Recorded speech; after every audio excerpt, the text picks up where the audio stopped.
Hi everybody, welcome back to my channel. It feels silly to say back because I think when you've been gone for 3 years, it's just officially welcome.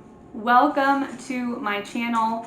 Yes, it has been 3 years and I left for a few different reasons. And it wasn't so much that I left, it's just I kind of stopped making videos and then some other things happened and it was like, well, that just won't be a thing that I do. If for some reason you're actually interested in what I've been doing, I can certainly make a video talking more about that. My dog is going to try to be in this video. If you are interested in what I've been doing for 3 years, I can certainly make a video talking more about that. But otherwise, we're just gonna jump back into it.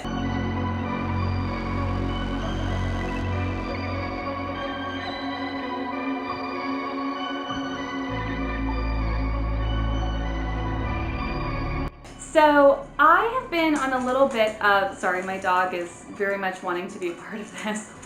I've been on a little bit of a cryptid kick lately. Normally I am way more into the serial killers and the ghosts, but I've just been having some really interesting conversation with friends lately, and I've been really interested in cryptids. So today I wanted to talk specifically about Skinwalker Ranch. If you are anyone who enjoys paranormal, occult, weird, generally creepy, you've probably heard of Skinwalker Ranch. And I think that I had initially some misconceptions because I knew about Skinwalkers and I had heard about Skinwalker Ranch, but I think I had this understanding that Skinwalker Ranch was sort of exclusively where Skinwalkers sort of started, or how they came about, when really it's just more of a more consolidated area where a lot of Skinwalker events tend to happen. And so when you think Skinwalkers, you kind of think all together, but actually reportings of Skinwalkers go back way before this ranch was really ever a functioning ranch or a piece of property that anyone was looking at. But as far as the ranch is concerned, it's pretty awesome. It is a literal ranch. It is used for that purpose. There have been families on it for decades and decades. It's 500 acres and it's in Utah. And it has attracted some unique activity. So of course, with a name like Skinwalker Ranch, we're going to be talking about skinwalkers, but we're actually going to be diving into some other things too, like UFOs. Let's start with Terry Sherman. He and his family moved into this house in the 90s, and from the jump, weird things were happening. The very first thing though that made them go, that's strange, was actually just when they first came inside the home and they noticed that there were deadbolts on everything. So every door, every window, deadbolts. And I'm a little confused, to be honest, about this fact, because if you've ever purchased a home, even if you've ever rented a home, you can do it sight unseen, but it's very rare. So I'm a little curious as to why it was like such a shock when they first moved in. Part of me wonders if maybe throughout the years of telling this story, it's become a little bit more dramatic and embellished. And so that's why there's this idea of like, we came in the house and everything was deadbolted and it was so strange, because I have to think that they would have noticed it. But regardless, they didn't have any context or explanation as to why these things were there. But not surprisingly, they didn't freak out about it. You can easily kind of explain that away, or at least attempt to, because, when you have deadbolts everywhere and you're out in the middle of nowhere, remember, this is 500 acres. And if you're looking at it on a map, it's just land everywhere around it. So while I can argue both sides of why you would or wouldn't need any sort of additional security, at the end of the day, it wouldn't send me running out the front door. I guess I'll leave it at that. But either way, they were perplexed by this, didn't think too much of it, but within 2 years of them moving in, they would be moving out. And it was not because they were just nomadic and living their best ranch dreams and had found another place to go. It was because they felt that in the interest of self-preservation, they had to get out of that house. So let's jump into the Wayback Machine and talk about the year. Let's talk about what was going on in the world. It was June of 1996. A couple things were happening. First of all, Pokemon had made its way over to America, and the New York Yankees had won their first World Series in nearly 2 decades. So they were having a great year. And the Spice Girls song Wannabe was topping charts. You may have heard of it. So all in all, this is like quintessential 90s times. Everything was just pretty good. Also happening were the Shermans moving into this home. And so, we talked about the deadbolts, weird. But it gets weirder because they weren't just on doors and windows, they were even on cupboards. And that is where I get a little bit more like, yeah, that's a little strange. Like, why are we locking everything in this home? And again, if you're not someone who thinks about spooky explanations, then I can certainly see that maybe they thought, perhaps the previous owners had kids that tried to sneak snacks in the middle of the night, and so they had to have locks on the cupboards. Maybe, sure, we can explain these things away, but still weird. More so, the very first night that they were there, one of their calves got attacked by a coyote. And remember, it is a coyote. This will come into play later. And it came through the fence and got it by the nose and was trying to pull it out of the fence. And obviously, this is a traumatic moment. If you've ever had any kind of animal attacked, whether it was, a domestic animal or if you had some farmy animals, it's dramatic because all you can do is act in that moment. And so of course, first they're trying to beat this coyote off of this young cow, and that's not working. And finally Terry is like, forget it. He takes a gun and he shoots the coyote point blank. You do not have to be a gun aficionado to know that point blank is a pretty solid way of ending an altercation. However, the coyote not only seemed completely unfazed, but released the calf, kind of backed up, and then just looked at Terry. Just direct eye contact, which we'll also come back around to. And of course, this was such a bizarre interaction because generally, even just the noise, just the sound of a gunshot would have sent this animal running.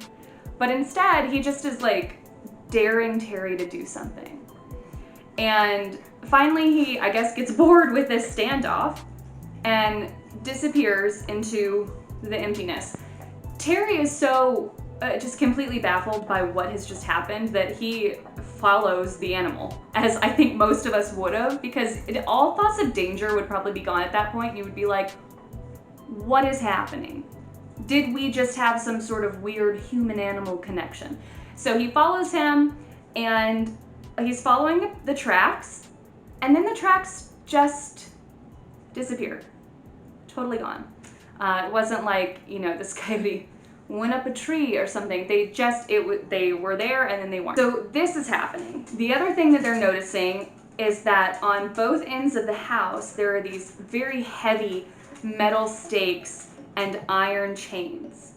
And after this altercation with that coyote, again, if we're just trying to explain things away, I think you could very easily say, well, clearly there's wildlife here. Perhaps the previous owners had large dogs that maybe they kept outside during the day, and these chains were for them so that they wouldn't run off, but that they were still sort of protecting the land.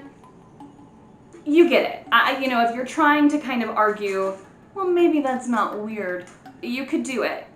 But if you're in the same vein that I'm in and thinking everything that happens here is weird, then that is definitely a strange thing to have when you know, compare it to everything else that's going on. You've got this coyote having a weird standoff, everything has a deadbolt on it, and now you have these stakes and chains. So you do kind of start to get a little paranoid, and you're thinking, what were they trying so hard to keep out? Along with all these just sort of weird things that were happening, straight up bizarre things started happening. So along with that attack of their cattle, more of these attacks were happening more frequently, and they were far more grotesque.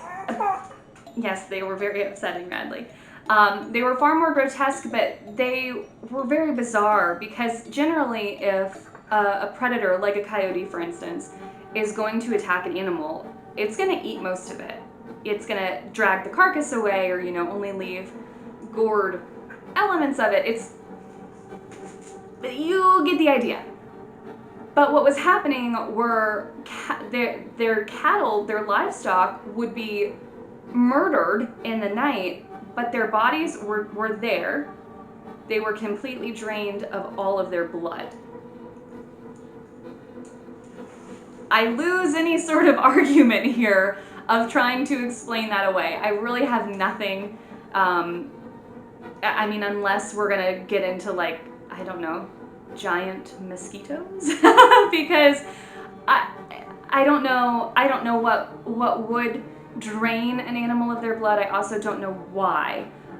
So that was happening, and that was very, very weird. They're also eventually, and especially, you know, years down the line, doing interviews with people, and they would also talk about how they were straight up seeing aliens. I mean, they were seeing UFOs, things were happening in the night, and finally it just got to the point where it was too weird, it was too much, and they wanted out. Luckily, real estate mogul Robert Bigelow wanted in. So Robert Bigelow is a millionaire, and similarly to how, like, Zach Baggins loves to purchase haunted homes, haunted items, Robert Bigelow had a very specific obsession with UFOs. So when he heard about this property, he was like, give me that. And they sold it for a cool $200,000, which is not a terrible cost. And I did look it up because I was curious. And in today's money, that would be around $330,275.33. I do have it right in front of me because I don't remember numbers. But my point is that for 500 acres, what a steal. I could almost finance that. You could finance that. Look at us buying a creepy 500-acre property. Proud of you. Anyway. So he didn't just want to own it, he wanted to be immersed in it. He was there all the time, he had teams there, they, you know, were monitoring things, they were figuring things out and researching things, and he got enough evidence that he actually did go on to write a book. However, none of the evidence that he or his team ever caught was caught on camera. And, you know, I kind of go back and forth on this because on the one hand, I don't think that necessarily means that something did not happen, but it helps, you know? So that's just something to consider, but for the most part, you know, people are pretty much still in agreement that something very weird is happening here. Especially because Robert was saying, yeah, things happen, we experienced a lot of things, but we didn't capture any of it. Not surprisingly, people started to think, everyone's lying. Robert's lying, the family's lying, everybody's lying. And that could be true, or perhaps it's a case of sheer delusion, or maybe the family is actually experiencing skinwalkers. So, like I mentioned at the top of this, if you have been following the creepy community for any point in time, you've heard of skinwalkers. But I wanted to delve more into where did they come from? When did skinwalkers become a thing? What are they? Are they aliens? Are they not? What's the deal? According to Navajo culture, they are a harmful witch. They are essentially a shapeshifter. And the Navajo people are so petrified of these creatures that if you were to try to ask a Navajo person tell me about it. I want to hear your stories. I want to hear the lore. They're not going to discuss it with you. It is a big no-no. They don't want to talk about it. And it's actually such a feared and understood thing in their culture that they will not wear pelts of predatory animals such as coyotes, because that is thought to be one of the most common forms that these creatures take on. So you might see them in like buckskin, rabbit, like things like that, but you're not going to see them in these more predatory animal furs or skins, which is, I think, fascinating. Along with the coyote, it is said that skinwalkers can also take on the form of pretty much any living animal or any living person, which I don't think I was as aware of. So that's horrifying. And of course I wanted to know, but how, right? How does this work? Do they drain all my blood and then they live in my skin? Like, how does it work? And actually, it's just a matter of them making direct eye contact with you. And going back to earlier when we were talking about the weird coyote like standoff moment that Terry had, was he trying to possess Terry? Was he successful? Is Terry a skinwalker and none of us know it? I have questions. So things to think about, but it's apparently as simple as that. They make eye contact with you, they're in. Skinwalkers remind me a lot of Bigfoot, actually, in the sense that I find myself really curious as to how they became, right? Are they a subspecies of something? Were they born? Are they just straight up aliens and like they just showed up one day? What's the story? And actually, according to Navajo people, they are born, but they're not just born like when a skinwalker and a skinwalker love each other very much, but in fact, you as a person could be initiated into becoming this creature. And generally it is through performing an act, a very terrible, mortal act of like killing a sibling, someone very close to you. So it has to be essentially a very serious sacrifice. And once you have done that, you achieve this power to shapeshift into all the things that we were talking about: coyotes, bears, animals that you just generally wouldn't want to run into in the woods anyway. They're never turning into like chipmunks or puppies. Like it's always pretty intense animals. And so with all of that said, my question still came down to, but what the heck does Skinwalker Ranch have to do with anything? Why this place? It's not a reservation, so why is this Navajo creature here? What's so great about this? And it mostly comes down to proximity. The ranch is less than 5 miles from Duchesne. I apologize if I'm saying that incorrectly. And it borders the Ute Reservation. Again, apologies if I'm saying this wrong. And the natives have long said that this sort of bordering area is like the path of the skinwalker.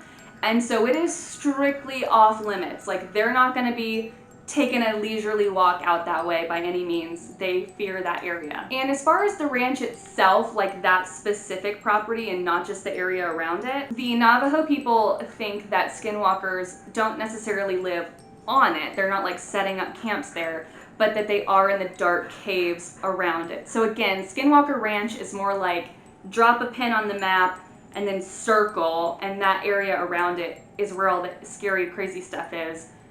And then this is just where people happen to have property. And of course, it wasn't just first owned in the 90s and that's when weird stuff happened. It was first owned by the Myers family in 1905. So we're going way back. And they had a pretty modest little setup on one end of the property. And within I didn't see a specific date, but within a pretty small time frame, they wound up leaving all of those buildings on this end of the property and then relocating clear across on the other side of their property. And that to me says a lot, because the only time I've ever heard of something like that happening, my brother actually used to live in a super haunted house, and the guy who sold it had built it originally, and he moved 10 miles down the road and built the exact same house. So the theory was that he just wanted to get out of that spot, but he loved the house. And so to me, anytime someone is like, boop, let me go over here and do the same thing, what were you trying to get away from? Because I don't think you just wanted like a different view of the sunset. So take that information, do with it what you will, but to me that in itself was like, okay, maybe this goes back. Now, the Myers family never reported anything weird happening, but again, this is 1905.